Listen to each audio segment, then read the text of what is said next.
publié le 21 octobre 2020-9h53.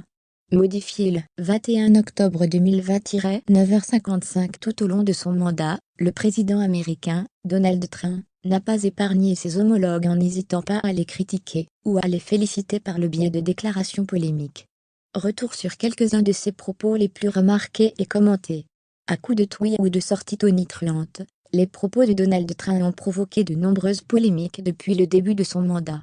Le président américain a cassé les codes des relations internationales, avec un goût affiché pour la provocation et une tendance déconcertante à mettre en scène son amitié avec les adversaires des États-Unis et sa rivalité avec leurs alliés. Plus ils sont durs et méchants, mieux on s'entend. Les plus faciles sont peut-être ceux avec lesquels je m'entends le moins bien, confie-t-il au journaliste Bob Woodward pour son livre Rage, sorti mi-septembre, après avoir fait l'éloge du président turc, Recep Tayyip Erdogan, même si tout le monde dit quel type horrible. Florilège des déclarations de Donald Trump les plus marquantes au sujet de ses homologues. Des propos de soutien à Vladimir Poutine en juillet 2018, à Helsinki, lors d'une conférence de presse avec Vladimir Poutine. Donald Trump, interrogé sur l'ingérence de Moscou dans les élections américaines de 2016, avait semblé donner plus de poids aux dénégations de son homologue russe qu'aux conclusions du renseignement des États-Unis. J'ai le président Poutine, qui vient de dire que ce n'était pas la Russie. Et je ne vois pas pourquoi cela le serait.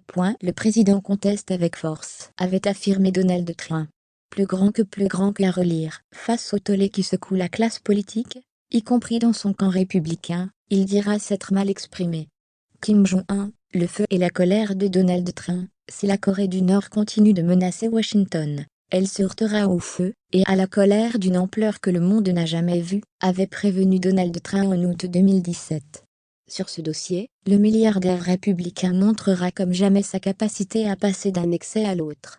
Après son sommet historique de juin 2018, avec le dirigeant nord-coréen Kim Jong-un, qui a fait baisser la tension sans résoudre le dossier nucléaire, Donald Trump s'était amusé, en meeting devant ses partisans, en parlant de celui qu'il affublait encore quelques mois plus tôt du sobriquet de Little Rocketman, petit homme fusée. Il m'a écrit des lettres magnifiques, de superbes lettres, et nous sommes tombés amoureux, avait lancé Donald Trump. Il est fort, intelligent, et puissamment concentré pour mener la contre-attaque face au coronavirus, avait tweeté Donald Trump le 7 février, sur le ton louangeur employé avec le président chinois même au plus fort de leur guerre commerciale.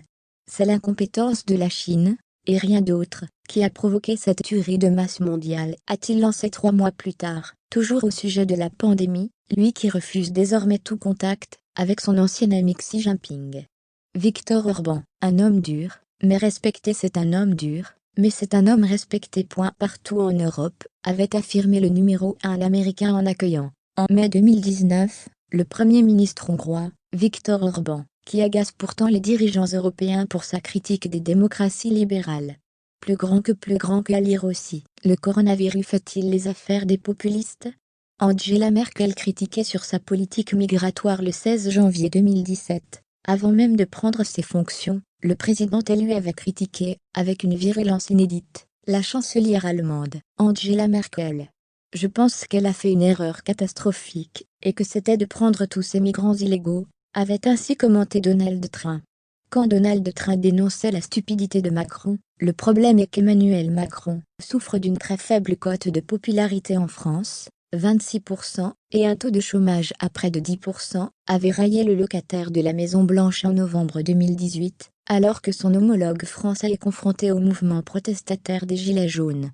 Après des débuts en apparence idylliques entre les deux hommes, l'ambiance s'est ensuite rafraîchie, au point que Donald Trump dénoncera en 2019 la stupidité de Macron au sujet de la taxe française sur les géants du numérique. Theresa May, à l'origine de la pagaille du Brexit, Justin Trudeau très malhonnête et faible, la première ministre britannique de l'époque Theresa May, jugée responsable de la pagaille du Brexit, et le chef du gouvernement canadien Justin Trudeau, très malhonnête et faible, ont eu également droit à leurs pics acérés. Tout comme l'OTAN, obsolète, ou l'Union européenne, vraiment créée pour nous traiter très mal. Avec AFP.